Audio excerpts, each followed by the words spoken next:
வணக்க மக்களே, தற்போது வந்திருக்கக்கூடிய அரசியல் பரபரப்பு செய்தி. செந்தில் பாலாஜி தாக்கல் செய்த மனு தள்ளுபடி. அமலாக்கத்துறைக்கு முக்கிய உத்தரவு. சட்டவிரோத பண பரிமாற்றம் தடை சட்ட வழக்கில் ஆவணங்கள் வழங்க கோரி முன்னாள் அமைச்சர் செந்தில் பாலாஜி தாக்கல் மனு செய்தது தள்ளுபடி ஆகியிருக்கு. மேலும் கரூர் சிட்டி யூனியன் வங்கி கிளைகளில் கவரிங் லெட்டர் தொடர்பான ஆவணங்கள் செந்தில் பாலாஜி தரப்பில் வழக்கு அமர்வு நீதிமன்றம் பார்த்திங்கன்னா சென்னை முதுகு அமர்வு நீதிமன்றத்தில் பிறப்பித்திருக்காங்க.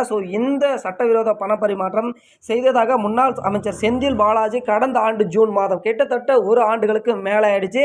அவரை பற்றிய சில ட்ரோல்கள் பயங்கரமாக போயிட்டுருக்கு. அதே மாதிரி இப்போ கிட்டத்தட்ட திமுக தான் ஆட்சியில் இருக்கிறதுனால மீண்டும் செந்தில் பாலாஜிக்கு ஒரு மிகப்பெரிய வாய்ப்பு இருக்குது அப்படின்னு தான் சொல்லி ஆகணும்.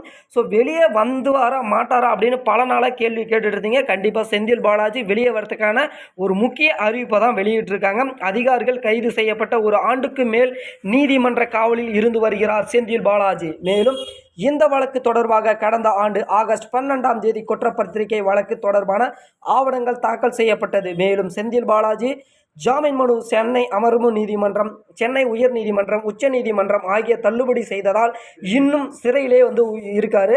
கிட்டத்தட்ட பார்த்தீங்கன்னா அவரும் எல்லா சிறைக்கும் போயிட்டாரு. அதே மாதிரி எல்லா கோர்ட்டுக்குமே போயிட்டாரு. ஆனால் அவருக்கு இவ்வளோ நாள் கிடைக்காததுக்கு காரணம் ஒரு பக்கம் பாஜக அப்படின்னு எல்லாருமே சொல்லியிருக்காங்க. பட் திமுக இதுக்கான நடவடிக்கை எடுக்கலை அப்படின்னு ஒரு பக்கம் குற்றச்சாட்டு போயிருக்கு. ஆனால் வசமாக சிக்கிக்கிட்டார் செந்தில் பாலாஜி. பட் எந்த ஒரு ஆதாரங்களையும் ஒன்றும் காமிக்கப்படவில்லை. இந்த நிலையில் வங்கி சார்பில் அசல் ஆவணங்களை முழுமையாக வழங்க கோரி செந்தில் பாலாஜி தரப்பில் சமீபத்தில் புதிய மனு தாக்கல் செய்து கொண்டிருந்தார். இந்த மனு இன்று விசாரணைக்கு வந்தது. இன்றைய விசாரணை செந்தில் பாலாஜி மனு தள்ளுபடி செய்யப்படுவதாக, அதே நேரம் கரூர் சிட்டி யூனியன் வங்கியில் கவரிங் லெட்டர் தொடர்பான ஆவணங்கள் செந்தில் பாலாஜி தரப்பு அமலாக்கத்துறை வழங்க நீதிபதி உத்தரவிட்டிருக்கிறார் என்பது குறிப்பிடத்தக்கது. மீண்டும் அவரோட கேஸை பொறுத்தளவுக்கு வெளியே வருவாரா மாட்டாரா அப்படின்றது இந்த ஆவணங்கள் எல்லாமே பிறப்பிச்சதுக்கு அப்புறம் தான் வெளியிடுவாங்க. கூடிய விரைவில் அடுத்தடுத்த வீடியோவில் நம்ம அவர் வருவாரா மாட்டாரா முக்கிய செய்திகளை தெரிஞ்சுக்கல. நம்ம சேனலோட இணைந்திருங்கள். நன்றி, வணக்கம், தேங்க்யூ.